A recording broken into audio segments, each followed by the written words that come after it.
മുട്ടുകളിൽ എല്ല് തേയ്മാനമുള്ള ഒരു രോഗിക്ക് തീർച്ചയായും നടക്കാൻ പോകുന്നത് കുറച്ച് പാടുള്ളൊരു കാര്യമാണ്. അവർക്ക് വേദന കൂടുകയും നടക്കാൻ പ്രയാസമായി വരും. അതേപോലെ തന്നെയാണ് treadmill or jumping or climbing up and down stairs. അപ്പോൾ ഏത് തരത്തിലുള്ള എക്സസൈസ് അവർ ചെയ്യും? സാധാരണ വരുന്ന ഒരു ക്വസ്റ്റ്യൻ ആണ്.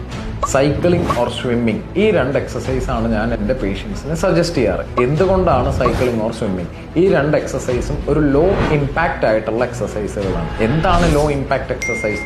മുട്ടുകളിലേക്ക് ലോഡ് വരുന്നില്ല, അതുകൊണ്ട് തന്നെ നമ്മളുടെ മസിൽസിൻ്റെ പ്ലേ ആണ്. അപ്പോൾ മസിലിൻ്റെ മൂവ്മെൻറ്റ് വരുന്നതുകൊണ്ട് മുട്ട് ഒരു റേഞ്ച് ഓഫ് മൂവ്മെൻറ്റ്സ് അഥവാ അതിൻ്റെ സ്റ്റിഫ്നെസ് മാറുകയും മസിൽസ് അറൗണ്ട് ദ നീ ജോയിൻറ്റ്, മസിലുകൾ ബലം വയ്ക്കുകയും കാലിലേക്ക് വരുന്ന ലോഡ് ഒരു പരിധി വരെ മസിൽസ് സ്ട്രെയിൻ എടുക്കുന്നത് കൊണ്ട് കാലിലേക്ക് വരുന്ന പെയിൻ കുറയും.